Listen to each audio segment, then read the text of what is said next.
Sir General Boarding is at the end of the line. The words landed like a slap. Marcus Caldwell stood at the first-class lane of Apex Airlines Flight 742, his boarding pass in hand, dressed in a gray cap hoodie and worn sneakers. No suit, no entourage, just a black man traveling alone. And the gate agent, Ethan Rogers, didn't even look up before dismissing him with a raised hand and pointed finger. "Priority boarding is for premium passengers only," Ethan added curtly. Marcus didn't argue. He could have. He should have. But instead, he stepped aside, sent to the end of the line like a man who didn't belong in a space he built. The irony, Ethan had once been an intern in Marcus's office, mentored, advised, even encouraged by the same man he now dismissed. Marcus said nothing, but his silence wasn't surrender. It was prelude.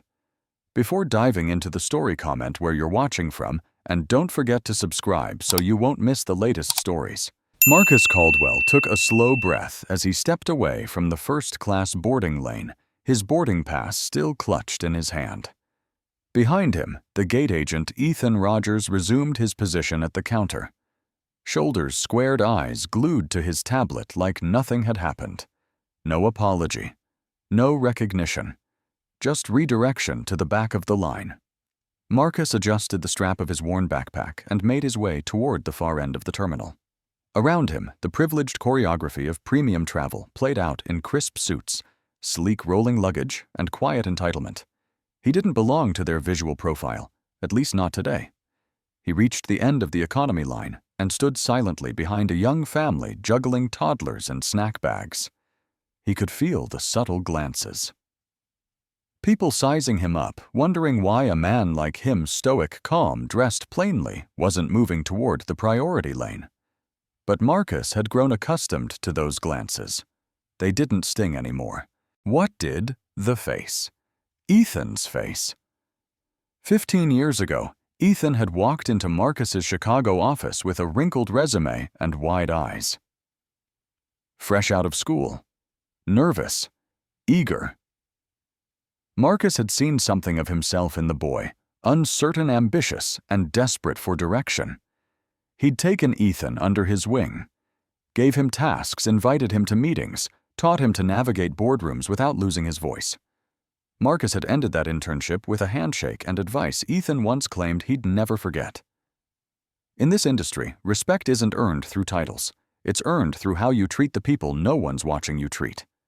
Apparently, he had forgotten. The boarding line moved slowly. Marcus stood patient, folding his arms, watching as Ethan smiled politely and greeted a white man in a suit with an outstretched hand and a "Welcome aboard, sir." The contrast cut sharper than it should have. It wasn't the denial. It was the calculation. A decision had been made in an instant. Hoodie, backpack, black, not first class. The irony was unbearable. Marcus didn't wear his wealth. Never had. He came up from the kind of neighborhood where flash got you targeted, where you dressed down for safety and survival. Even after becoming CEO of Apex Airlines, even after his net worth soared past 9 figures, he never outgrew the instinct to blend in. That instinct was now feeding a stereotype that had just humiliated him in the airline he founded. Behind him, murmurs filled the terminal. A woman in a designer coat glanced over her brow, furrowed. She had seen the exchange, but like many others, said nothing. Silence was the accomplice. It always had been. Marcus turned his gaze to the window. One of Apex's sleek new 787 aircrafts taxied across the tarmac. The Apex logo shimmered on its tail. His logo. His dream. Built from decades of late nights, high-risk deals, and relentless belief that black ownership could exist at the highest altitudes. And yet here he was, denied dignity by someone he had once empowered. He could have spoken up. He could have pulled rank snapped fingers, demanded a call to corporate. But that wasn't the point of this flight. Every quarter, Marcus flew one leg as an anonymous customer. No press, no priority flag. Just one man measuring how the system treated the people it didn't think mattered. And now it had shown its hand. Again. An elderly black woman stood 2 passengers ahead, clutching her first-class boarding pass in gloved fingers. When she hesitantly approached the same gate, Ethan guarded. His voice rose sharply. "Ma'am, priority is for premium passengers only." She blinked, confused, raising her pass with trembling hands. Ethan snatched it, scanned it, then forced a smile when the system confirmed her status. "Right this way." Marcus's jaw tightened. It wasn't a fluke. It was habit. The first-class lane, designed to reward loyalty and success, had become a gate of assumptions, one guarded by a former mentee who had learned all the wrong lessons. As Marcus inched forward with the line, another agent, a middle-aged Latina woman, took over the podium. She greeted him warmly, scanned his ticket, and waved him through without issue. No questions, no resistance. The kind of interaction Marcus had hoped was the norm. But his mind wasn't on her. It was back with Ethan. He boarded quietly, settled into 2A, and leaned into the leather seat. As the jet bridge pulled away, he stared at the closed cabin door.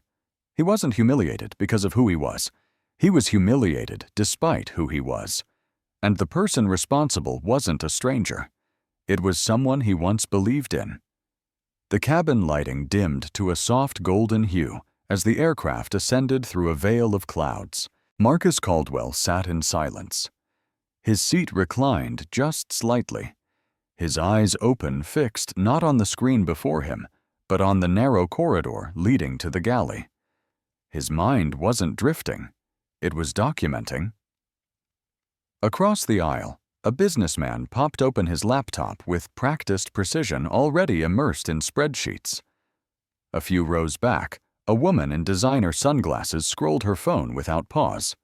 But Marcus, he was cataloging details, flight crew demeanor, passenger interactions, tone body language, who smiled at whom and who didn't. This was no longer an ordinary flight. It was an audit. He reached into his backpack, withdrew a slim black notebook, and opened to a blank page. At the top, he wrote one word in crisp, deliberate script: observation. Beneath it, he began jotting bullet points. Ethan Rogers. Discriminatory assumption at boarding. Elderly black woman questioned despite first-class credentials. White male in suit, greeted instantly and respectfully. No ID verification requested from him, but insisted on hers. He paused, tapping the pen against his lip, his jaw locked. This wasn't a single moment. This was patterned behavior, not just in Ethan, but potentially throughout the ranks. He had seen it before in whispers from HR reports, in emails that used euphemisms like professional image concerns, in complaint forms that mysteriously disappeared. The culture wasn't just cracking. It was leaking. The flight attendant approached. A young woman, mid-30s, expertly polished. She offered him water without a glance. "Anything else for you, sir?" "No, thank you," Marcus replied politely, voice controlled. She walked away without follow-up. No smile. No warmth. Another data point. He stared out the window. The clouds beneath them swirled like fog over glass. For a man who'd spent 20 years climbing to the top, it was astonishing how quickly the assumptions of others tried to push him back down. He reached into his inside pocket and removed a small badge, one not worn on a uniform, but embossed in matte black titanium Apex Executive Council, founder. He stared at it for a moment, then returned it to his coat. He wasn't going to flash it. Not yet. Ethan Rogers still didn't know who he'd dismissed at the gate, and that anonymity was no longer just a test. It had become a mirror, a reflection of what the airline had evolved into when no one was watching. 15 years ago, Marcus had started Apex Airlines with a single vision that access, equity, and excellence should define air travel, not appearance, not background, not the subtle power games that flourished behind velvet ropes. He had worked for decades to build this airline. What he hadn't expected was that some of the rot could grow back from within. Across the aisle, a flight attendant leaned into a conversation with a white male passenger. Laughter, a gentle touch on the shoulder, personalized drink service. No such exchange had been offered to Marcus, and he noticed everything. He reached again for the notebook and wrote, "Not isolated," to Ethan. Potential systemic rot in first-class service standards. Suggest audit of crew culture training modules and gate agent escalation protocol. He underlined that last part. Because this wasn't just about one man's judgment. It was about what they'd been taught to believe was acceptable. Ethan had once sat nervously across from him in a boardroom conference. Now he stood confidently turning people like Marcus away while smiling for someone else. That wasn't personal betrayal. That was institutional conditioning. And Marcus knew better than anyone, you don't fix systems by fixing individuals. You fix them by rewriting how those individuals are taught to see others in the first place. The captain's voice came over the speaker. Cruising altitude achieved. We'll be landing in New York in approximately 1 hour and 50 minutes. Marcus didn't hear the rest. He was already drafting his own announcement. The hum of the engines was constant, but the silence in Marcus Caldwell's mind was louder. He sat still, not out of comfort, but calibration every moment, every interaction becoming a data point in a growing map of rot. It didn't take long for the next signal to appear. About 30 minutes into the flight, Marcus rose to stretch his legs. He moved quietly, respectfully, and approached the lavatory at the front of the first-class cabin. As he stood just beside the galley partition, he heard it. A whisper. Just some guy with a backpack. Didn't even look like he belonged in first. A pause, then a reply muffled by stifled laughter. Yeah, but did you see him sit down up here? Guess money doesn't buy style. Marcus froze, standing just out of sight. It wasn't rage that surged through him. It was clarity. He stepped into the lavatory without comment. Inside, he gripped the edge of the small sink and stared at his reflection in the mirror.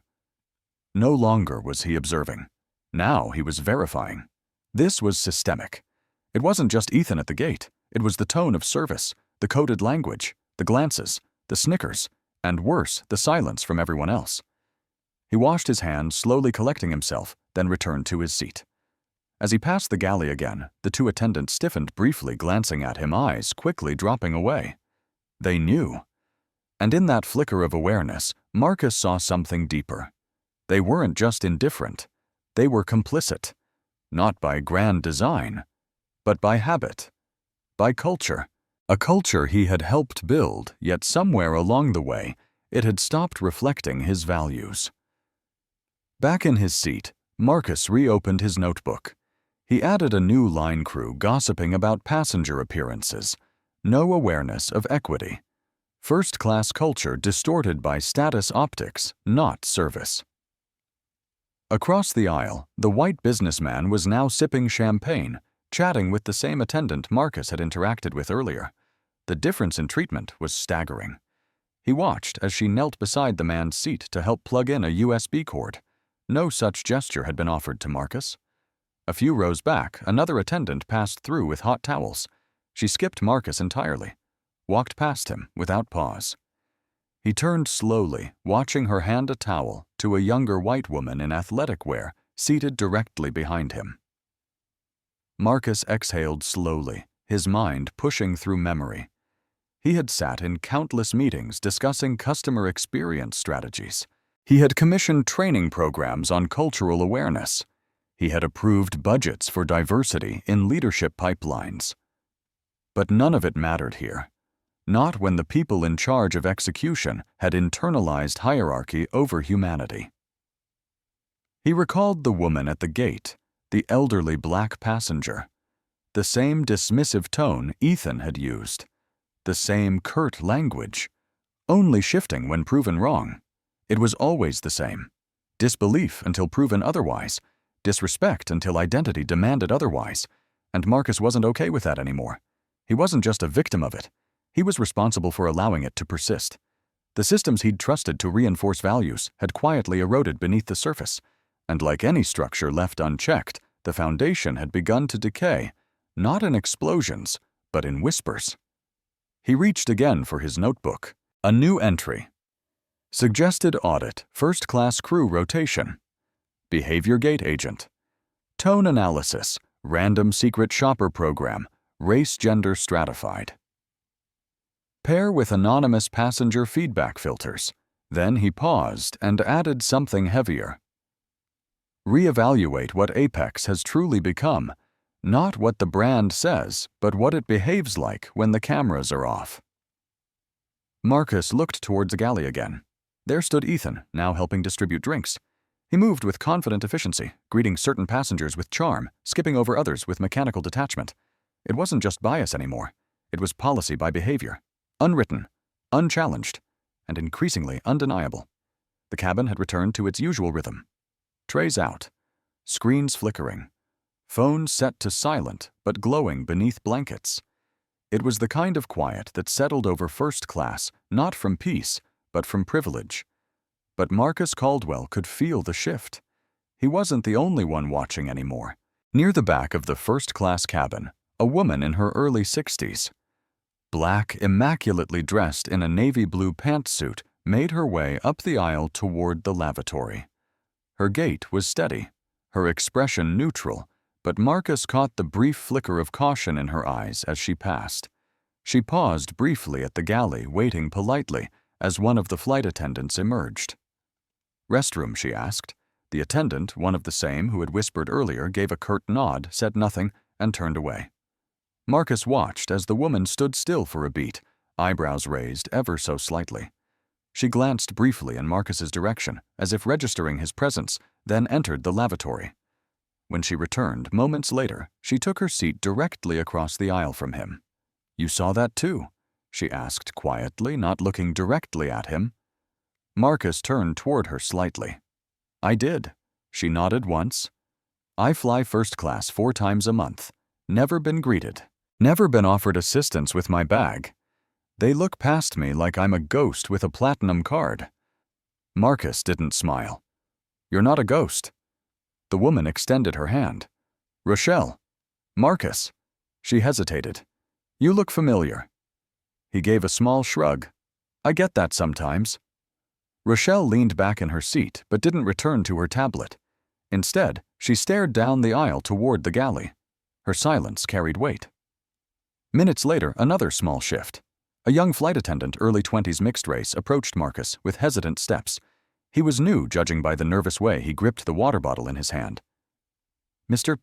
Caldwell, right?" he asked softly. Marcus looked up, eyes narrowing slightly. The young man leaned closer and whispered, "I recognized you after we took off. I saw what happened at the gate. I wanted to say I'm sorry. I don't think Ethan realized who you were." Marcus studied the young man. "That's not the problem," he said quietly. "The problem is, it wouldn't have mattered if I wasn't." The attendant's eyes dropped. "I know," he said. "I've seen him do it before. Not just him. It's common. There's a whole profile mentality. They won't admit it, but they act differently depending on who's standing in front of them. I only started here last year, but it's in the air, sir. Like an unspoken script." Marcus gave a slow nod. "And you?" The attendant met his gaze. "I try to unlearn it every shift. I grew up knowing what it felt like. I promised myself I wouldn't become part of it." He placed the water down gently. "For what it's worth. Not everyone's blind, sir." Then he stepped away. Marcus didn't speak for a long moment. Instead, he picked up his notebook and wrote, "First shift of awareness passenger acknowledgement, internal conscience triggered. Evidence that culture is fractured, but not irredeemable." Across the aisle, Rochelle caught his eye and nodded again. And then, slowly, Marcus began to notice more. A man in seat 2B who had earlier looked at Marcus with suspicion during boarding now sat glancing at him intermittently, not with scorn, but with curiosity. Another passenger, a middle-aged Asian woman in business attire, whispered something to her seatmate and tilted her phone discreetly. The screen showed a paused YouTube clip from a TED Talk Marcus had given 5 years ago on inclusive leadership.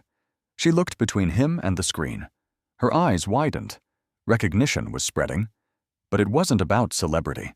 It was about context. People were connecting the dots, realizing they had witnessed not just a service misstep, but a violation of principle. And like all awakenings, it started quietly. One glance, one whispered comment, one flicker of discomfort in the face of complicity. Marcus closed his notebook and sat back. They were beginning to see it. Not all of them. Not yet. But some. And sometimes that's all it takes. Marcus Caldwell had never believed in revenge, but he believed in records. As the aircraft cruised over the East Coast, he flipped to the second page of his notebook and drew a horizontal line dividing it into 3 columns: action, context, consequence. The first entry was precise gate denial. Ethan Rogers. VIP access refused without checking pass. Humiliation and profiling witnessed by nearby passengers. Then elderly black woman challenged at gate. Same agent. Pass scanned only after visible distress. Further pattern confirmed. And galley comments, derogatory remarks about passenger appearance, overheard near lavatory. Same attendant serviced Marcus and Rochelle with coldness, dismissiveness. His pen moved steadily. Each stroke, deliberate. Clean. Emotionless. He wasn't writing feelings. He was building a case. Across the aisle, Rochelle sat typing on her laptop. Occasionally, she glanced at him, and though she said nothing, her fingers paused in sync with his. They were both documenting. He noticed it and nodded subtly to himself.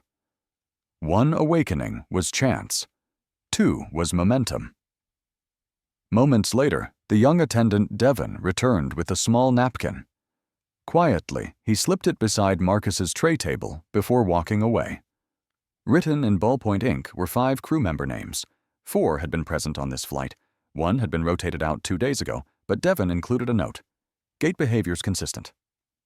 Check flight 631 last week. Similar incident. Passenger reported. Nothing followed up. Marcus folded the napkin and placed it in his notebook. He didn't need gossip. He needed patterns. He opened his tablet and accessed a secure Apex executive channel, an internal compliance monitoring system that he'd once authorized but rarely used personally. From his credentials, he could instantly review behavior logs, survey scores, crew rotation schedules, and even anonymized complaint submissions. Within seconds, he pulled up gate agent feedback from Hartsfield-Jackson Terminal B the last 2 weeks. 12 complaints. 6 tagged under dismissive behavior. 4 described agents refusing to scan boarding passes when the passenger appeared confused or improperly dressed. 2 included direct references to Ethan Rogers. Marcus narrowed his search to crew reports tied to Flight 742's rotation history. 3 red flags, all buried under the label resolved. Insufficient context. He took a screenshot of each, saving them to a secure file labeled UA F742 Culture Scan. The plane shuddered gently through a high-altitude draft. No one else noticed. Marcus remained perfectly still. This wasn't just about bias anymore.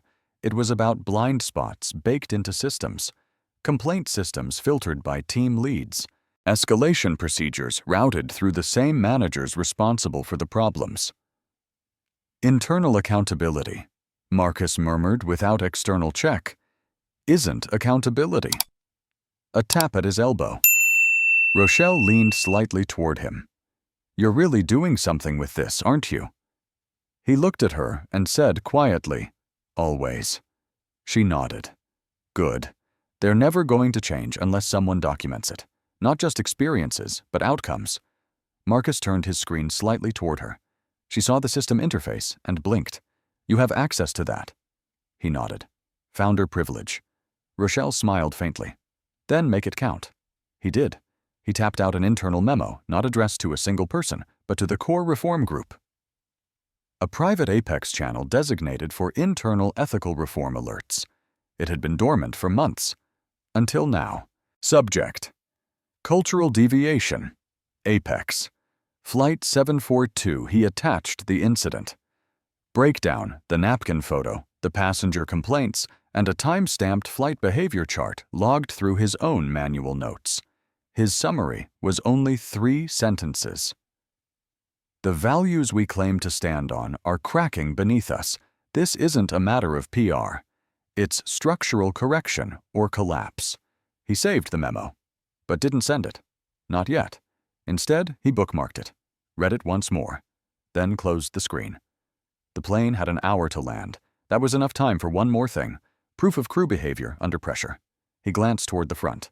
Ethan was still there, composed on the outside, oblivious to the dossier already building against him.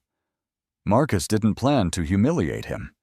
He planned to teach him through consequence. But first, he'd make sure there was nowhere to hide. Marcus Caldwell had always believed that true leadership wasn't about force, it was about timing. And as Flight 742 carved its path over Delaware, descending slowly toward New York airspace, he knew the clock had just started ticking. He wasn't going to raise his voice. He was going to reshape the floor beneath theirs. Marcus tapped his tablet again and opened the Apex livestream crew monitor, a beta system he had personally approved for testing on international flights. It allowed executives to view crew performance anonymously via passive logging tracking service efficiency, interaction frequencies, and protocol compliance. But this time, he wanted something different. Visibility. He opened a secure video channel linked to Apex's in-flight compliance training bank. The camera feeds weren't for spying, they were for review and improvement. But Marcus had never accessed them mid-flight before. He clicked into the front galley feed. There, clear as day, was Ethan standing beside a lead flight attendant whispering. "Keep an eye on 2A, Ethan said, nodding toward a woman in athleisure. "She gave me attitude at the gate. Watch her." The flight attendant nodded without hesitation. Marcus's stomach turned. This wasn't isolated behavior. This was systemic license to punish people based on personal bias passed around like protocol. He screen recorded the moment.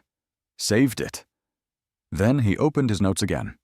Crew alerting peers to watch passengers based on personal emotion. Prejudice turned into cautionary process. Unchecked authority dressed up as professionalism. He didn't feel anger. He felt urgency.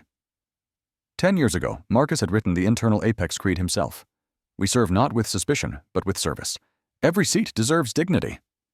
That creed was carved in the wood of the founding boardroom table. But clearly, it hadn't made it to the galley. Across the aisle, Rochelle was watching him carefully now. "Something's happening, isn't it?" "Yes," Marcus said, "and it's going to happen fast." She nodded once. "Then, let me say this before it does." "Thank you." He shook his head. "Don't thank me yet. You haven't seen what happens when truth interrupts comfort." He picked up his phone and composed a message not to PR, not to HR. To Lena Durant, Apex's new Vice President of Culture Integrity. A former public defender turned DEI executive turned systems auditor. She was the kind of leader who believed change wasn't in panels, but policies. Marcus Flight 742. Watch the feed. Document behavior at gate onboard galley. Elevate timestamp 01/18/01/21. Crew conditioning observed. Flag Ethan Rogers. I'll call you from tarmac. Lena replied instantly. Tracking. Pulling roster and crew incident history. Confirm executive authority to engage Marcus. Confirm and authorize. Full authority. Reinforcement team at JFK on standby. He set the phone down and looked out the window. The coast was drawing near. Beneath them, the lights of the city started to glow like veins across a steel-gray canvas. The world Marcus helped build was waiting below. And now it was time to remind it who built it. Not for applause, not for drama, but for course correction. Behind him, Ethan moved through the cabin, collecting used glasses with practiced ease. He still didn't recognize the man in 2A. Still thought the dismissive gesture at the gate would be forgotten by the time wheels hit the ground. But Marcus wasn't waiting to be remembered. He was preparing to be revealed. He looked to Rochelle and gave her a nod. She smiled faintly. "Are we landing?" No, Marcus replied. "We're restructuring." The cabin lights dimmed for descent, casting long shadows across the faces of first-class passengers. Most had begun wrapping up their routines. Closing laptops, folding newspapers, snapping seatbelts into place. But Marcus Caldwell was only just beginning. He adjusted his seat upright and tapped once more on his tablet. Lena Durant's message blinked onto the screen. Gate recording retrieved. Facial ID confirmed. Microaggression protocol breach logged. Additional report confirms similar behavior on flights 428 and 197. Executive action greenlit. Orders. Marcus stared at the message. His orders. He could have had Ethan escorted off the plane immediately after landing. He could have initiated a silent suspension. No spectacle, just HR quietly wrapping up the problem behind closed doors. But not this time. Not for what Ethan represented. Not for the weight of the years it had taken Marcus to build an airline from dust, only to watch that dust settle back into places he thought he'd swept clean. He wrote back. Crew to remain on plane upon landing. I will address them personally before disembark. Deploy culture team at Gate 18 JFK. Prep communication filters for social spike. He hit send. From across the cabin, Rochelle noticed the change in his demeanor. His shoulders were squared. His eyes no longer scanned. They locked, focused. You're about to do it, aren't you? She said. Yes, Marcus replied. She nodded slowly, her voice low. Burn it down. He gave the slightest smile. No, rewire it. The seatbelt sign dinged back on. The cabin crew began their pre-landing ritual. Final checks, storage latches. Calm smiles forced beneath fatigue and procedure. Ethan passed Marcus's row without a glance, still unaware, still insulated by the false sense of authority worn like a uniform. Marcus wasn't offended. He was preparing his pivot. Because when power is quiet, people forget it exists until it speaks. He reached into his bag and pulled out the same black polo shirt folded beneath his notebook. He had brought it on instinct. Now instinct was proving itself right. The Apex Airlines executive crest, embroidered in deep gray above the left pocket, reflected faintly in the overhead cabin light. Marcus unfolded it and draped it across his lap. He wouldn't put it on yet, but soon. Moments later, the captain's voice came over the intercom. Ladies and gentlemen, this is your captain speaking. Welcome to New York City. We'll be arriving at JFK shortly. Weather on the ground is clear and 58 degrees. We appreciate your choosing Apex Airlines today. Marcus barely heard it. He was already writing the first sentence of what would become the most quoted internal speech in Apex Airlines history. The most dangerous failure in leadership is not incompetence. It's indifference dressed in protocol. He closed the notebook and slid it into his backpack. Beside him, his phone buzzed again. A push notification from a private Apex server flashed Gate 18 team positioned. Media activity detected. Social stream trending, seat 742. So it had begun. Marcus wasn't one for viral moments. But if the world was watching, so be it. Let them watch something real for once. The landing gear extended.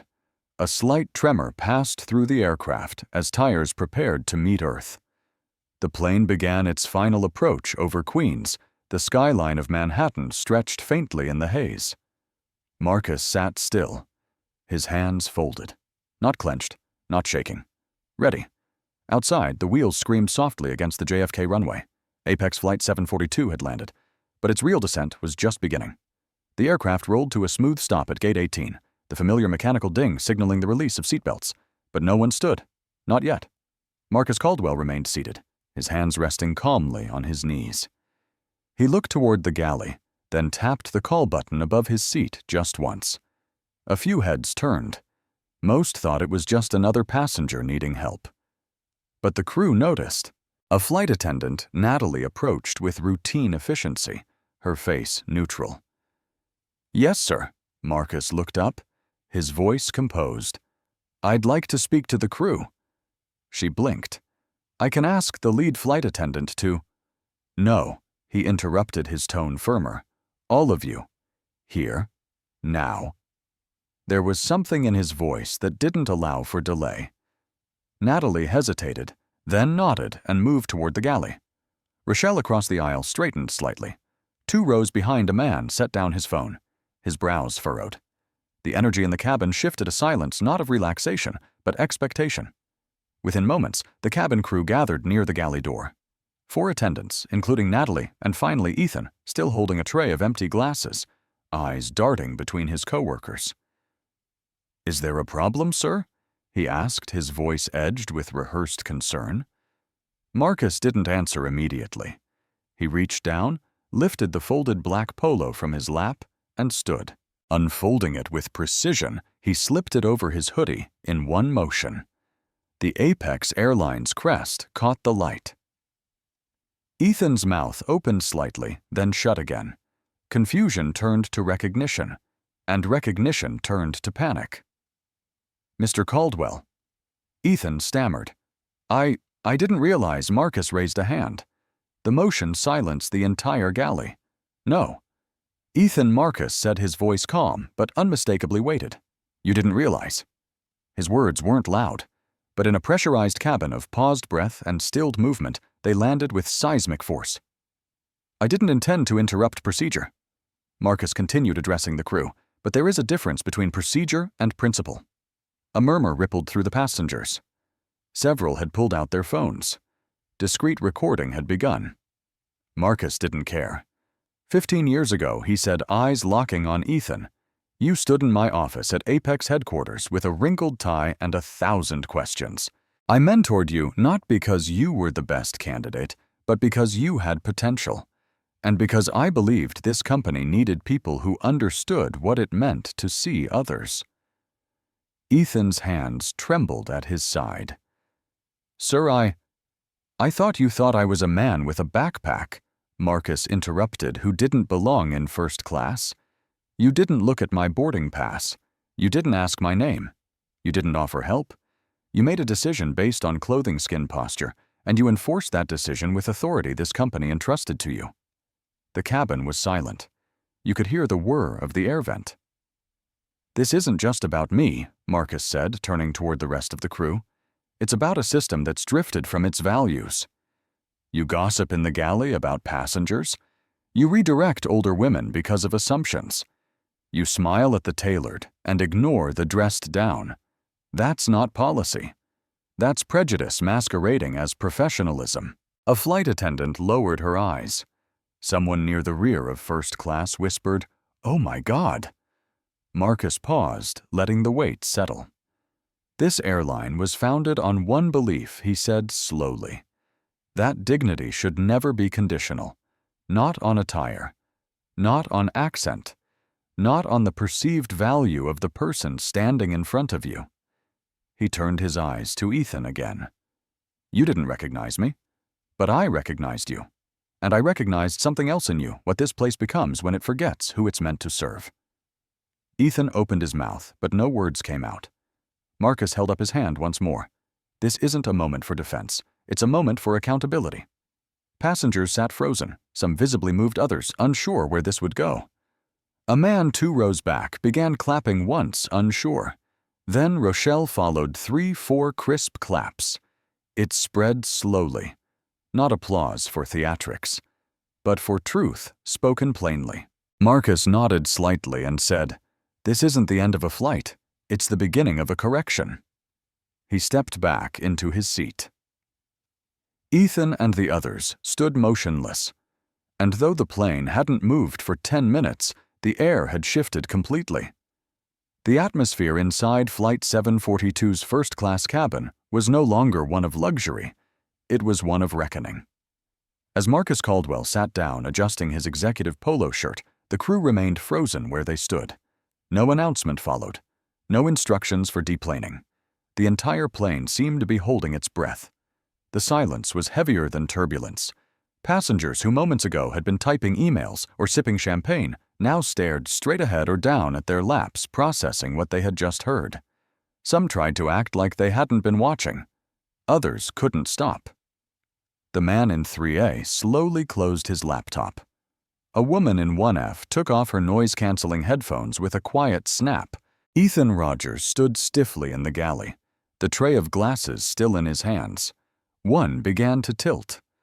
A single stemless glass slipped from the tray and shattered softly against the edge of the service counter. No one moved to pick it up. Marcus didn't flinch. Natalie, the senior flight attendant, turned her face away, blinking fast. The door at the front of the plane opened and 2 Apex staffers in Navy suits stepped quietly aboard. They didn't speak. They made no announcement, but their badges were visible and every crew member recognized what they were. Culture Integrity Enforcement. Lena Durant's unit had arrived. Natalie stepped aside immediately, her body tense. The other flight attendants instinctively parted, allowing the officials to approach Ethan. One gently tapped him on the shoulder and whispered something only he could hear. He nodded once. His face was pale, not from fear, but recognition, the moment when a person realizes they are no longer being evaluated, but documented. Behind him, Marcus remained still. It wasn't satisfaction he felt. It was sobriety. The kind that comes when a leader sees the rot, not just in others, but reflected in a system he helped build. A reflection that required not just consequences, but transformation. A mother and daughter seated across the aisle looked toward Marcus with a mix of gratitude and discomfort. The daughter, barely 10 years old, asked in a whisper, "Mom, is he the boss of the plane?" Her mother hesitated. "He's the boss of all of it, sweetie." From the back of the cabin, someone murmured, "About time someone said it." Across the aircraft, those who hadn't experienced such moments firsthand were starting to look at others differently. The kind of realization that doesn't come with an email memo or training slide. It comes from witnessing a moment you can't unsee. Ethan's hands finally lowered from the tray. He placed it down on the counter slowly, as if every movement had weight. He didn't resist when one of the Apex officers gestured toward the exit. He walked past Marcus's row. Their eyes met just for a second. Ethan stopped just briefly. He started. Marcus raised his hand, not to silence him, but to spare him. It wasn't a moment for words. It was a moment for memory, the kind that burns deeper in silence than any apology ever could. Ethan swallowed and kept walking. As he stepped off the plane, several passengers leaned back in their seats as if a pressure valve had been released. But Marcus knew better. This was just the beginning. One of the integrity officers turned to Marcus and offered a silent nod, not of authority, but acknowledgement. She and her colleague continued down the aisle, quietly taking notes, speaking softly to crew members. Natalie approached Marcus's seat, slowly, hands folded in front of her. "Mr. Caldwell," she began. Her voice cracked. "Yes," he said. I didn't realize how far things had drifted." Marcus nodded. "Neither did I. That's why I stopped flying as a passenger and started flying as a shadow." She blinked. "You've done this before." He turned toward the window. "Not like this. Not this visibly." She looked down. "I've been here 12 years. I should have said something sooner." "You can still say something now," he replied, not unkindly. Natalie nodded and stepped away. Outside the window, the jet bridge connected with a solid thunk. The city of New York waited just beyond the tunnel, but no one moved. The intercom clicked on, and a calm voice spoke from the cockpit. "Ladies and gentlemen, please remain seated as we finalize post-arrival procedures. Thank you for your patience." No one complained. The silence had become the lesson. Not a single person on Flight 742 would leave that aircraft thinking the way they had when they boarded. Some would tweet. Some would reflect. Some would deny anything happened at all. But they'd all carry it, because leadership had just looked them in the eye and didn't blink. Marcus Caldwell stepped off Flight 742 in silence. No cameras waited. No press conference. Just the rhythmic hum of JFK's jet bridge as it sealed behind him. Outside, the terminal pulsed with routine rolling luggage gate announcements, muffled conversations layered over the sterile soundtrack of modern travel. But something in Gate 18's air was different. Passengers who exited behind Marcus didn't rush to connections. They lingered, some subtly recording the moment, others typing furiously on phones. The hum of whispers followed him like a wake. A security agent nodded as Marcus passed, not out of protocol, out of recognition. A member of the Apex Culture Integrity team approached discreetly. "Mr. Caldwell, the internal report is already in motion. Would you like to review it en route?" Marcus shook his head. "Not yet. Let them speak first. I'll listen later." He paused near a terminal window. Outside, the aircraft sat still, its fuselage gleaming in late afternoon sun. To most travelers, it was just another Apex plane. But for Marcus, it was now a turning point. From his inner jacket pocket, he retrieved the small notebook. He flipped past the pages marked Observation Consequence and Responsibility. Now came a new page. He wrote Implementation, but didn't add anything yet. Behind him, Rochelle stepped into the terminal. She paused briefly beside him. That was something she said. Marcus didn't turn. It had to be. She offered a soft laugh. I've flown with your airline since the beginning. Watched it grow. I always wondered who was behind it. He glanced sideways. Did I live up to the mystery? Rochelle smiled. No, you surpassed it. They stood in silence, watching the aircraft through the glass. After a moment, she added, Let me know how I can help. I'm not just a frequent flyer. I'm also a consultant in inclusive leadership, and I have receipts. He chuckled lightly. Send them. As she walked away, Marcus opened his phone for the first time since landing. It had begun. Seat 742 was trending. A minute-long clip of Marcus addressing the crew had already passed 200,000 views. Comments poured in beneath it. This is what leadership looks like. A CEO who actually walks his talk. Everyone needs to watch this before flying again, but there were skeptics too. Staged for clout. What's the point of firing one guy? Typical corporate theater. Marcus read them all, not with anger, with focus. Leadership wasn't performance, it was persistence. And right now, perception was as important as policy. He dialed Lena Durant. She answered immediately. Already in motion, she said, before he could speak. Full review, he asked. Gate training protocols, crew escalation processes, and anonymous feedback loops. I'm deploying the 3-step reinforcement model we talked about last quarter, Rochelle Ford Marcus added. Consultant, bring her into the next round table. Copy that, Lena said. He paused. And Ethan? Lena hesitated. On record, he's on administrative leave, but off record, he's shaken. Says he doesn't want to fight the decision. Just keeps repeating one thing. What's that? He remembered me. Marcus said nothing for a moment. Then, let him sit with that. Don't pursue anything further for now. Lena agreed. Anything else? One more thing, he said. I want a new codex drafted for crew behavior. Call it the 742 standard. Use the incident as case 0. Build it from this flight outward. Name it after the flight, Lena asked.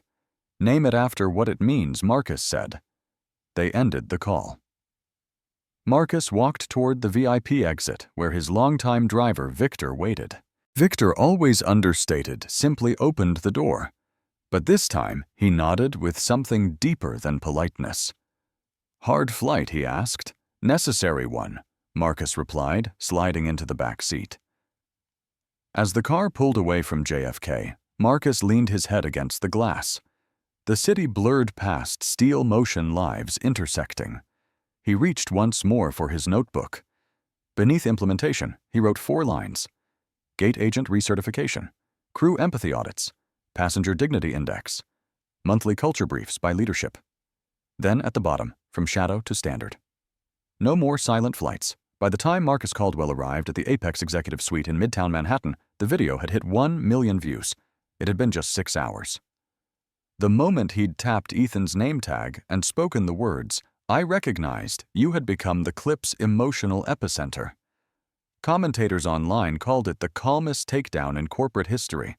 News anchors debated whether it was performance provocation or policy in action. CNN ran it under the headline, CEO calls out discrimination mid-flight, leadership or PR stunt. CNBC labeled it the flight that might reshape corporate culture. Fox News went with CEO humiliates white worker. Reverse racism or Justice Marcus read none of them. He sat in his glass-walled office, back to the skyline, watching the internal culture dashboard light up with pings, emails from staff, memos from regional managers, Slack messages from international partners, even a direct DM from a rival airline executive. Can we talk about the 742 protocol? Impressive. He didn't reply. Not yet. He was watching the numbers. Not views. Internal compliance form requests. In the past 6 months, the average number of self-initiated compliance evaluations per week across all Apex departments had been 12. In the 12 hours since the flight, 96. That was the real measure. Fear hadn't driven them. Awareness had. Marcus turned as Lena Durant entered the office. She didn't sit, just stood arms folded, a tablet in hand. "Legal wants you to issue a statement before close of business," she said. "Comms already drafted 3 options." "No," Marcus replied. She raised an eyebrow. "No statement." He shook his head. "Not today. They've heard enough words. They need to see action." Lena nodded. "Then let's talk strategy." Marcus turned his chair toward her. "Where's Ethan? HR completed his exit processing an hour ago," Lena said. "He left quietly, refused his severance, said he didn't want the money." Marcus looked out the window. "And the crew reassigned to non-passenger duties, undergoing reevaluation training. We'll make decisions after the audit." He was silent for a moment. Then, "And the board." Lena smirked. "Split. Half of them are quietly proud. The other half are scared this will set a precedent." "It should," Marcus said flatly. "That's the point." She handed him the tablet. "Then you'll love this." He scanned the screen. A national labor newsletter had just published an op-ed titled "The 742 Standard: Why Every Airline Should Follow Apex's Lead." Below it, a quote from Marcus lifted from the video without his consent had already become a rallying cry. Dignity should never be conditional. He handed the tablet back. "They think it's about one flight," he said. "It's not." Lena nodded. "Then tell me what it is about."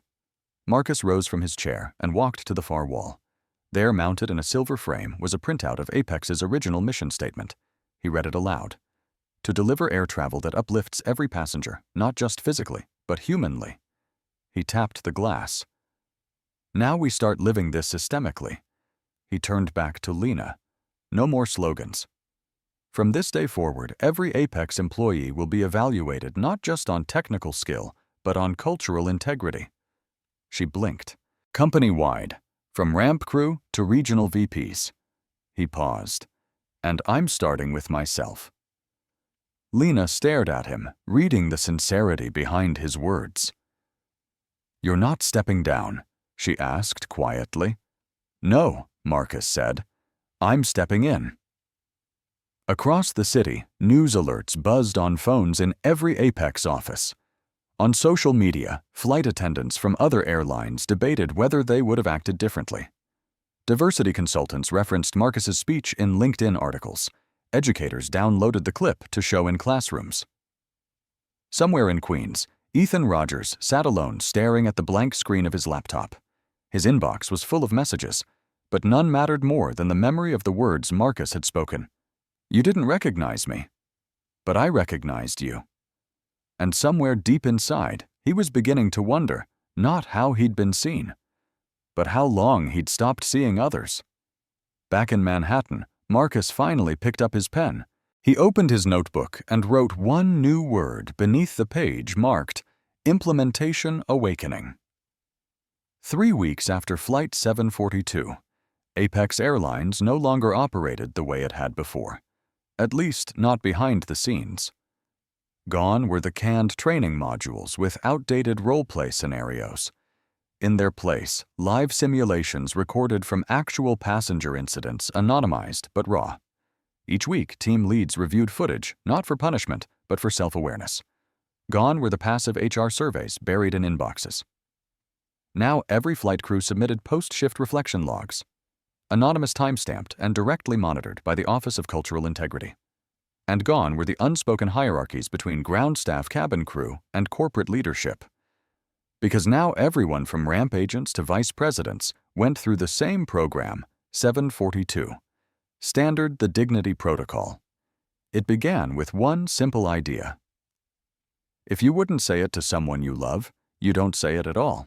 Marcus Caldwell sat in the back of the very first workshop, not as CEO, but as participant. The instructor, Rochelle Ford, stood at the front of a modest conference room inside Apex's New Jersey training hub.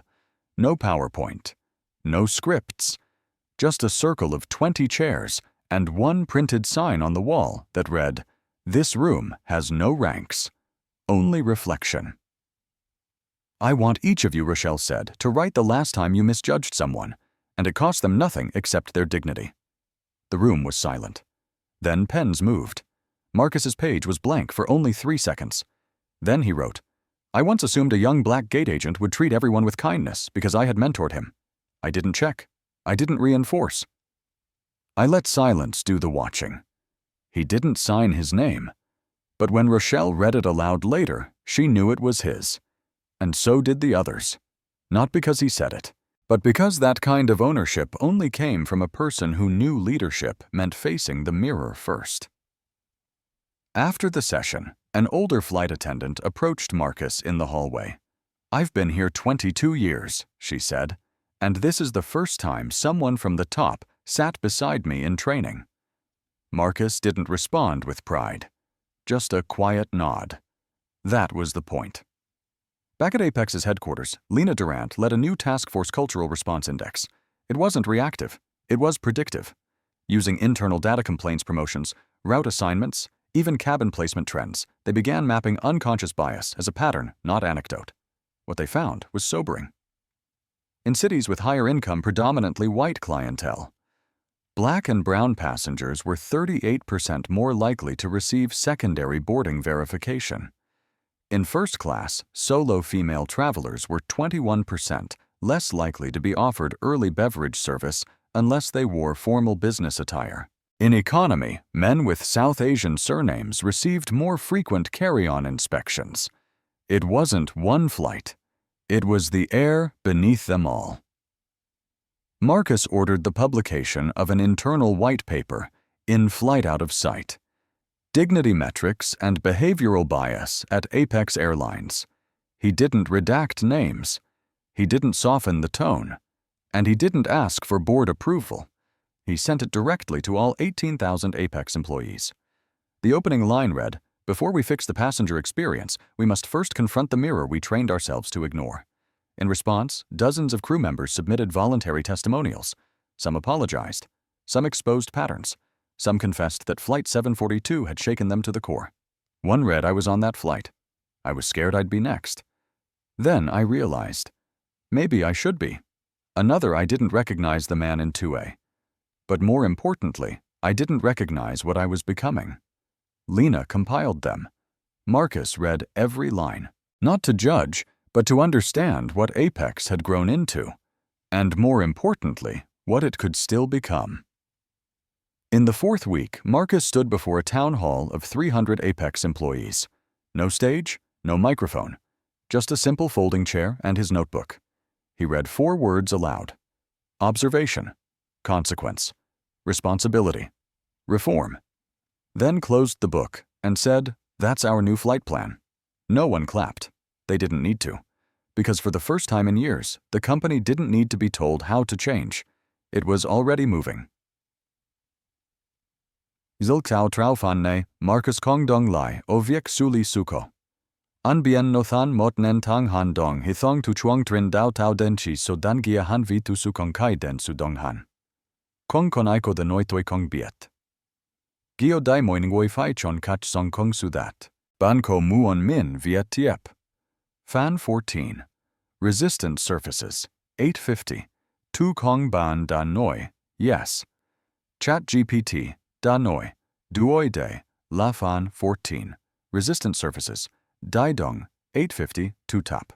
Trung, Vaun Hung, Pan Ung Trai Chu, Bat, Dao Noilen, Sao Dot, Kai, Tu Man Mekwa, Marcus. Kong Pai I Kung San, Sang Thai Doi. Va Doi Kin Hung Fan Kang Gui Hiem. Nat Kong Den Tu Ben Goai Matun Hung Gui Da Hokkach and Min Trong Hi Thong. Part 14. Resistant surfaces. Change, no matter how righteous, never travels without resistance. 4 weeks into Apex Airlines' reform initiative, the ripple had reached its edge, and now the edge was pushing back. The first signs came quietly. A shift supervisor in Chicago forgot to schedule the 742 standard workshop citing staffing conflicts. A flight attendant in Houston refused to complete the reflection log, claiming it was an invasion of personal belief. An anonymous internal memo began circulating on Slack. Cultural audits are just witch hunts in suits. Are we fixing discrimination, or manufacturing guilt? Marcus read it. Twice. He didn't respond. He didn't need to, not yet. Because beneath the passive defiance lay something more dangerous than open revolt, complacent preservation. These weren't the loud critics. They were the quiet loyalists, men and women who believed in the old Apex, who viewed Marcus's reforms not as evolution, but betrayal. At a private board luncheon in Atlanta, one of the senior directors leaned across the table and said, "Marcus, we support your values, but we also need to watch morale. This level of scrutiny makes people nervous." Marcus set his fork down. "You know what else makes people nervous?" The director blinked. Flying while black, or brown, or disabled, or female, and being told they don't belong in the seat they paid for. No one spoke for a long time after that, but later a different board member called him privately. "She's going to be a problem," the voice said. "Who?" "Jill Hartley, VP of Crew Operations. She thinks all of this is a social theater. She's quietly encouraging pushback from her department."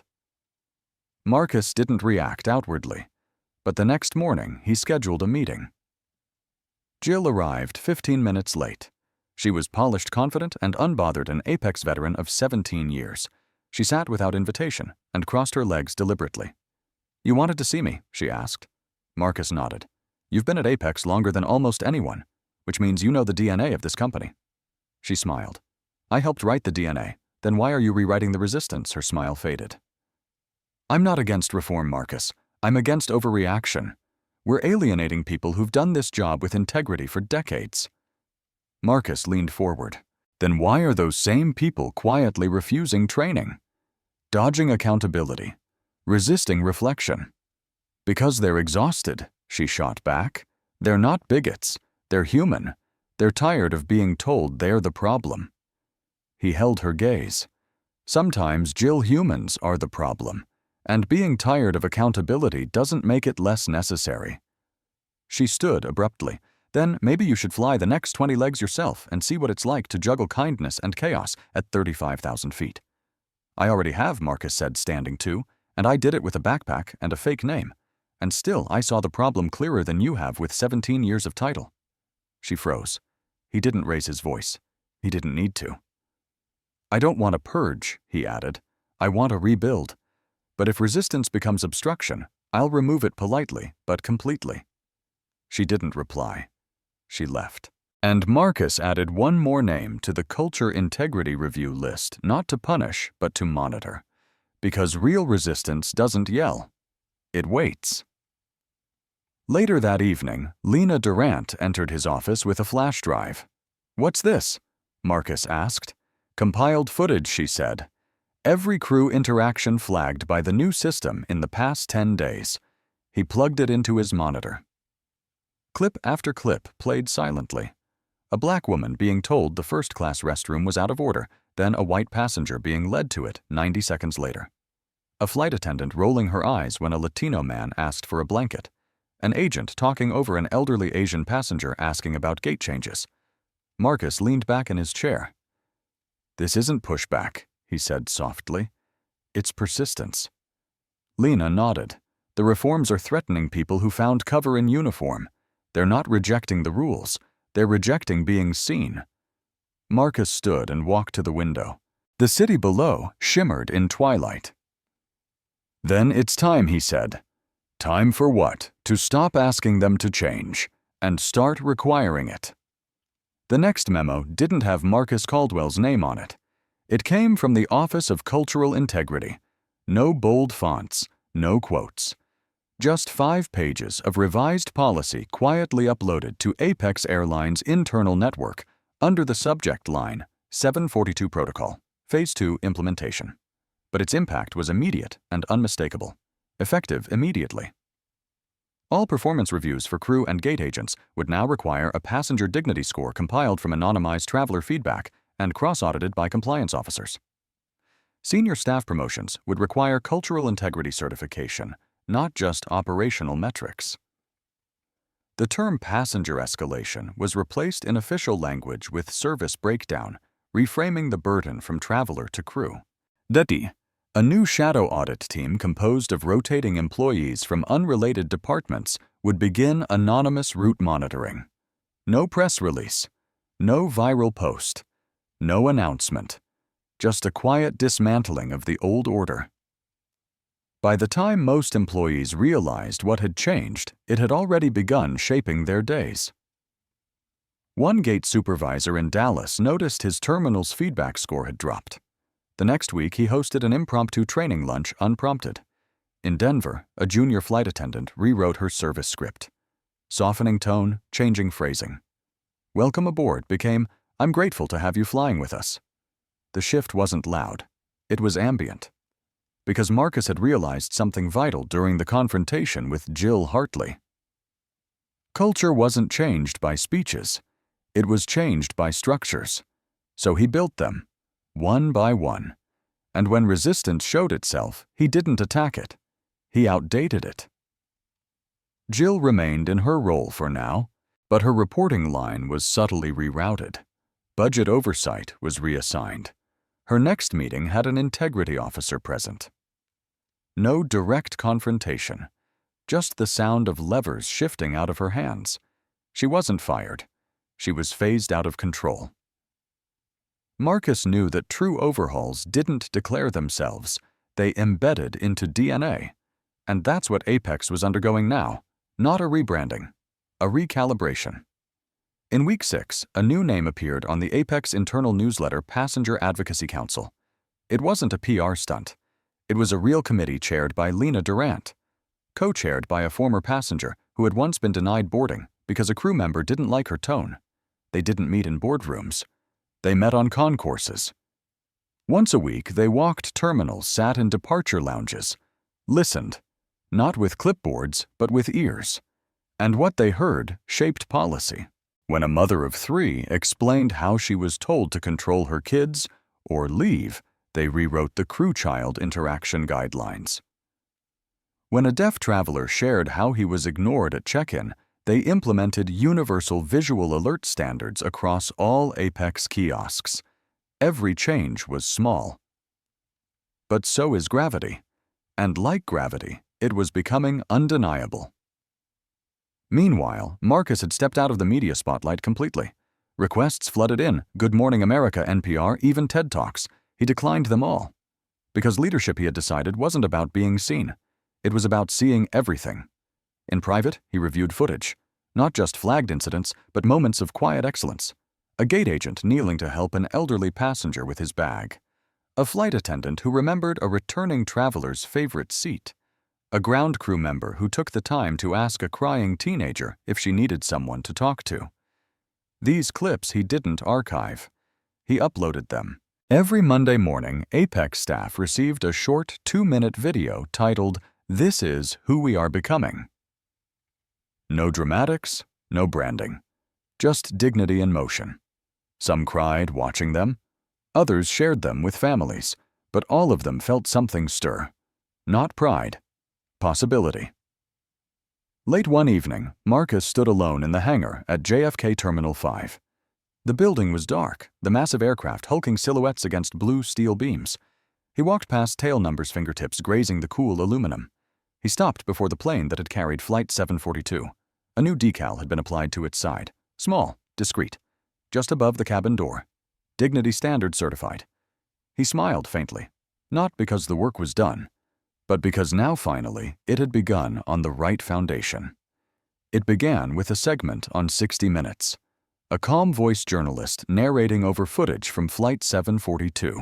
The screen froze on the image of Marcus tapping Ethan's name tag, his expression composed surgical. Then came the headline, The Flight That Grounded an Industry's Excuses. Within hours, cable news lit up.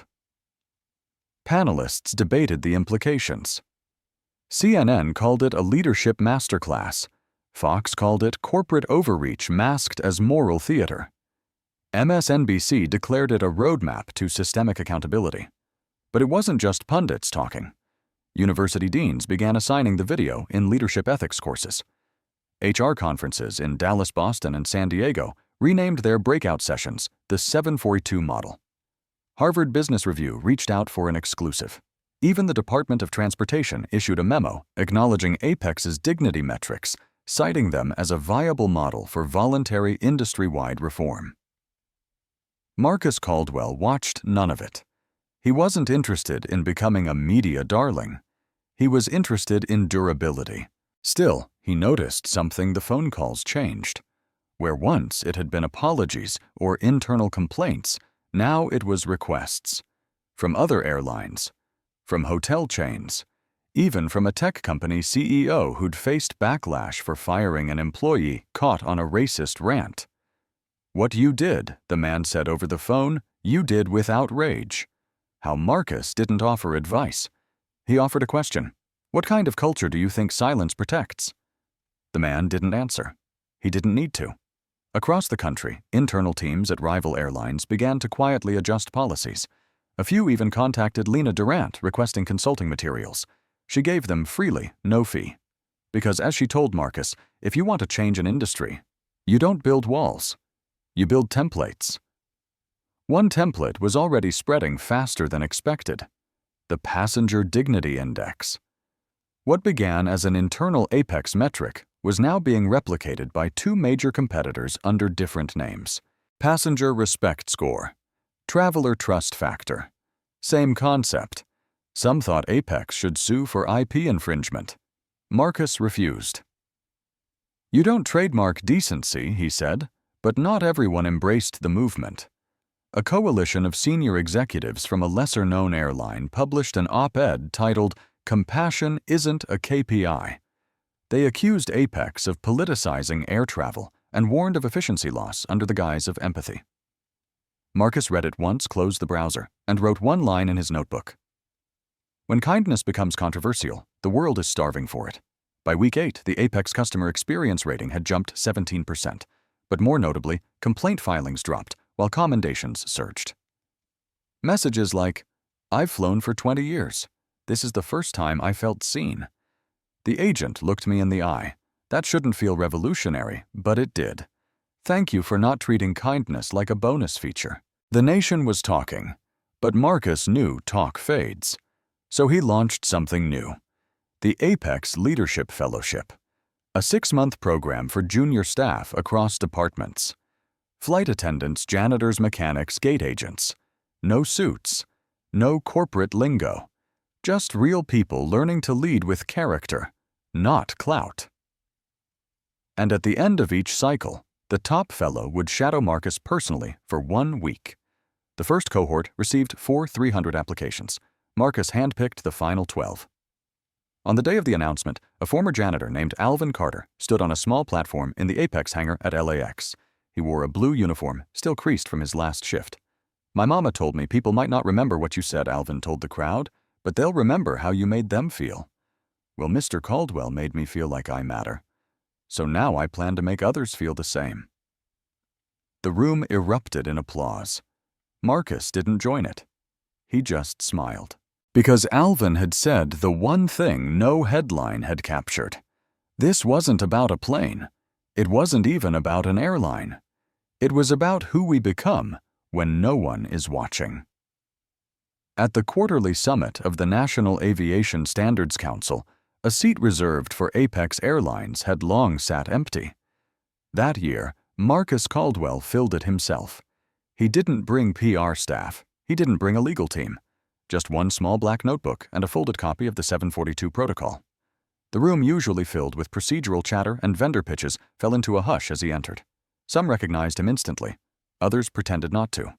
But all of them had read the reports. Apex's passenger satisfaction index had climbed 24% in 2 months. Crew retention was up 11%. Complaint-to-compliment ratio had flipped for the first time in industry history. But Marcus wasn't here to present a report. He was here to deliver a challenge. When given the floor, he didn't start with statistics. He started with a story. 30 years ago, I boarded a flight for the first time. A stewardess looked at me, 16 years old, awkward black, and said, "You sure you're in the right line, sweetheart?" I smiled. Said nothing. I still remember that more clearly than where I was going. He paused. This isn't about race alone, or age, or gender, or wealth. This is about entitlement coded into protocol, and the belief that power flows through uniforms, not values. Silence. Then he held up the document. I'm not asking the council to adopt the 742 protocol. I'm asking you to prove you don't need to. That line landed like a stone. No applause, no immediate agreement. But in the days that followed, something unprecedented happened. 3 major U.S. airlines contacted Apex requesting full transparency on implementation procedures. 2 European carriers asked for partnership in co-developing international standards for bias reporting. And the FAA scheduled a review of current training certification models, with Marcus listed as an external advisor. The system wasn't just shifting, it was reacting. Inside Apex, the ripples grew deeper. The company's internal hiring framework was overhauled. Every new manager underwent a psychological screening, not for temperament, but for empathy processing capacity. Promotions now required peer testimonials, not just metrics, and most shockingly, Marcus removed himself from the Executive Compensation Committee, publicly, voluntarily. I don't need to set my own salary while others set their own biases, he told the board. The gesture sparked another national wave. CEOs at 3 Fortune 100 companies followed suit within the month, not because they believed in the movement, but because now optics demanded it. Still, Marcus kept his focus narrow. He wasn't chasing headlines, he was chasing habits. At a private meeting with the Secretary of Transportation, Marcus proposed something no one expected. Make dignity a federally trackable metric. The Secretary blinked. You want legislation? No. Marcus replied, I want standards. I want gate agents held to the same level of scrutiny as TSA. I want quarterly equity audits submitted alongside safety inspections. The Secretary leaned back. You're talking about rewriting the entire framework. Marcus didn't smile. Exactly. Behind the scenes, not everyone was pleased. A small group of Apex investors voiced concerns. This isn't what we backed, one said. We wanted growth, not moral grandstanding. Marcus's reply was short. You invested in a company. What you got is a legacy. Some withdrew. Most stayed because even as the culture shifted, so did the profits. Customers chose Apex not just for legroom or routes, but for what it represented. To them, Apex wasn't an airline. It was a signal that someone somewhere was finally saying what everyone felt: humanity isn't a luxury upgrade. It should come standard. It started showing up on jackets. Small embroidered patches, black circle silver outline, and a single word in the center: 742. No branding, no logo, just the number. Crew members wore it without instruction. Pilots sewed it onto their flight bags. Some airport ground workers placed stickers on their carts, baggage trolleys, even break room lockers. No one was mandated to display it. But they did, because 742 had stopped being a flight number. It had become a statement, a silent vow. At a regional airport in St. Louis, a newly hired gate agent named Tasha Hill paused while processing a boarding group. An elderly Filipino woman speaking hesitant English held up her ticket with uncertain eyes. Another passenger grumbled behind her. It's always the same with these people. Tasha stepped forward, took the woman's hand gently, and said, You're in the right place, ma'am. You matter here.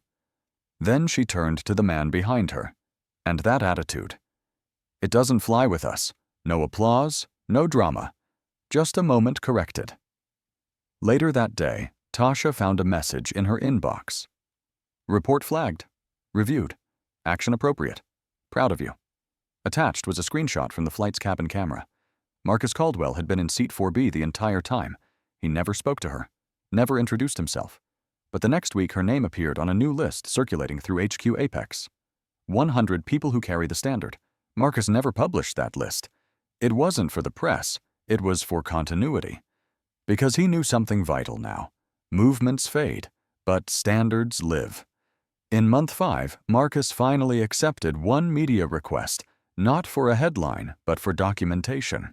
The Smithsonian had contacted Apex, requesting an official archive entry, Flight 742, and the cultural shift in American aviation. They wanted Marcus's notebook. He hesitated, not because he was attached to it, but because it was still being written. Eventually, he compromised. He gave them the first 4 pages. Observation. Consequence, responsibility, reform. The rest, he said, was still in progress. At the donation ceremony, a historian asked him, "Do you realize what you've done?" Marcus answered plainly, "No, I only know what I didn't do, stay quiet." Meanwhile, inside Apex, the transformation was complete. The old leadership wall, the one with portraits of former CEOs, was replaced. In its place, a mirror. Beneath it, a plaque read, "Don't look for who's in charge. Look for who's accountable." It became a tradition for new hires to take a photo there on day 1. Marcus stood in front of it too, once, and stared at his own reflection. He looked tired, older, worn, but also clear. He wasn't the man who'd once stood silently in the wrong line at a terminal decades ago. He was the man who had made sure no one else would have to. Even Ethan Rogers, long absent from the story, found his way back. Quietly. He didn't ask for a second chance. He asked for a referral. Not to return to Apex, but to apply for a position at a nonprofit focused on workplace equity. Marcus gave it to him, without hesitation, and signed it. Ethan has made mistakes. So have I. But he's learned, and he's ready to help others do the same. That single act, never publicized, spoke louder than the firing had. Because Marcus believed in justice, but he also believed in transformation. By month 6, Apex had launched the Caldwell Fellowship, a full scholarship program for underserved youth seeking careers in aviation hospitality or ethics-based leadership. The first cohort was selected from over 5,000 applicants, and every one of them received in their welcome packet a copy of the 742 protocol, not because they needed to memorize it, but because they were being asked to live it. It came from within, not a scandal, not sabotage, but something quieter and far more dangerous. One of Apex's top-performing regional managers, a woman named Denise Langston, had just been promoted to oversee West Coast operations. Her metrics were stellar. Retention, revenue, passenger feedback, all exemplary. But then came the letter. Typed. Anonymous. Denise runs a clean ship, but she plays favorites. One of her favorite employees has been quietly reassigning passengers of color to back rows when flights are overbooked. Denise knows. She calls it disruption management. You won't find it in writing, but ask around. Marcus read it once, then again. He wanted to dismiss it. After all, Denise had been one of his earliest supporters. She'd helped implement the 742 protocol in Seattle before anyone else did. She spoke on panels, quoted him in articles, but he also knew the most dangerous rot is the kind that wears the right uniform. He called Lena Durant. "I need quiet verification," he said. "No alerts, just truth." Within 48 hours, a report landed on his desk. Not conclusive, but troubling. Several employees corroborated the language. Disruption management had become an unofficial shorthand for rerouting problem passengers, most often those who didn't look the part, speak perfect English, or complied too slowly. It wasn't policy, but it had been tolerated, and Denise had let it happen. Marcus sat still for a long time. This wasn't Ethan. This wasn't some rookie gate agent projecting bias. This was one of their best. One who had agreed with everything Apex now stood for. Or so he'd believed. That night, he didn't sleep. Instead, he sat in his office with the lights off, watching archived footage from terminal cameras. And there it was. Not overt, not cruel, just subtle. Too subtle, but real. A flight change explained away with corporate polish. A traveler escorted from seat 7B to 23F with forced smiles. A black teenager told he'd been randomly selected for boarding recheck 3 flights in a row. Marcus didn't call Denise. He flew to Seattle, unannounced, in a plane jacket. No team, no warning. He walked the concourse like a passenger, and it was there at gate 19 he watched it unfold in real time. A crew member spoke to a young South Asian couple. Their baby fussed. They looked confused. The woman held a boarding pass that read 6D. The agent, calm and efficient, said, "We've reassigned you to row 20, more space for the baby." They hesitated. Marcus stepped forward. "Excuse me," he said. "I believe they were assigned row 6. The agent blinked, surprised. "Yes, but the seating was." Marcus held up a pass of his own. "6E," he said. "I guess we'll be seatmates." He turned to the couple. "Shall we?" The agent said nothing, but when Marcus turned slightly, she saw the pin on his lapel. 7:42. The couple boarded with him. Once on the plane, Marcus sent one message, code blue, immediate audit. "Seattle Ops. Contact Langston. My office within 12 hours." He didn't speak to Denise until the next day. She entered the Manhattan office calm. Polished, unaware. "Marcus," she said, "I heard you were in Seattle. Everything okay?" He turned the monitor, played the clip. No narration, no commentary, just the footage. When it ended, he looked at her. "I trusted you," he said. Her face didn't fall. It hardened. "Marcus, I've run 200 operations. I've kept chaos out of your headlines. I've delivered every quarter. You think you can build this utopia without friction?" His voice stayed low. "I don't need utopia. I need standards." She exhaled. "I didn't order those reassignments. I just didn't question them." Marcus stood. "That's worse." Her lip quivered. "So this is it?" "No," he said.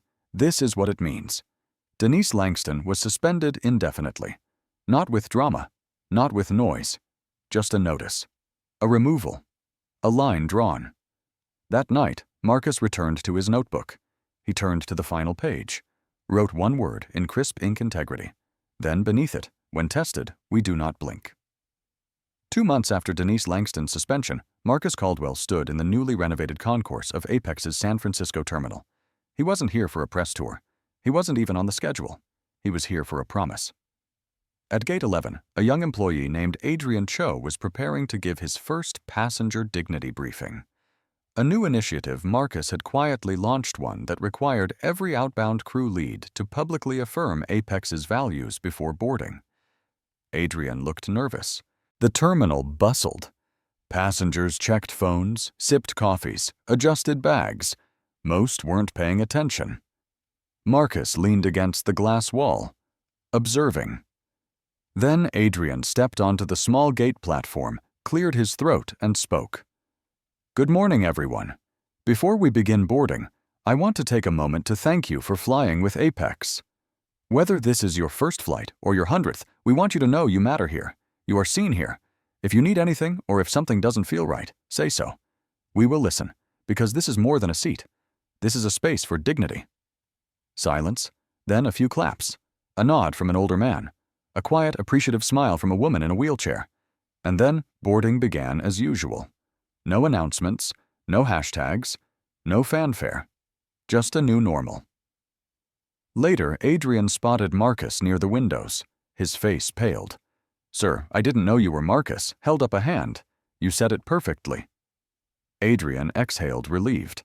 "Keep saying it," Marcus added, "even when no one claps." Then he left. That was the way it had to be now, because Marcus Caldwell wasn't the story anymore. He never had been. The story was what stayed when he walked away. Back in New York, he met with the board and handed them a letter. It wasn't a resignation. It was a transition. "I'm not stepping down," the letter read. "I'm stepping aside. The foundation has been poured. It's time for others to build." He named his successor Lena Durant. There were no objections. She had earned it not through proximity to power, but through clarity of principle. That night, Marcus returned to his apartment. It was small, modest, lined with books and notebooks and old flight tags. He sat by the window, opened his original black notebook, and flipped to the last page. There were 5 words now. Observation, consequence, responsibility, reform, integrity. But beneath them, for the first time, he added a 6th. He wrote it slowly, carefully. Legacy. Not in capital letters, not bolded, just there as it was now in the world he helped shape. A month later, Apex Flight 112 took off from Atlanta to Portland. On board were 20 middle school students, part of the Caldwell Fellowship's first mentorship tour. They sat wide-eyed in business class laughing, pointing out clouds, some flying for the very first time. Before takeoff, the captain, a black woman named Talia Brooks, walked down the aisle and introduced herself to each student, not because she had to, but because this was the culture now, a culture not of compliance, but of conscious care. In row 2B, a young girl named Ayana looked out the window and whispered to her friend, "I want to fly planes one day too." Behind her, a flight attendant overheard and smiled, then leaned down and said, "And you will, because someone made room for you long before you ever stepped on this plane." That someone had done enough. He didn't need statues.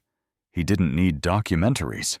He needed moments like that, moments that no longer depended on his presence. That was Marcus Caldwell's legacy, a man who had once been sent to the end of the line and who chose in response not revenge, but reform. Not noise, but nobility. Not fear, but a future. And that future was already boarding. Don't forget to subscribe and hit the notification bell to catch more gripping stories like this. Thanks for watching, and see you next time.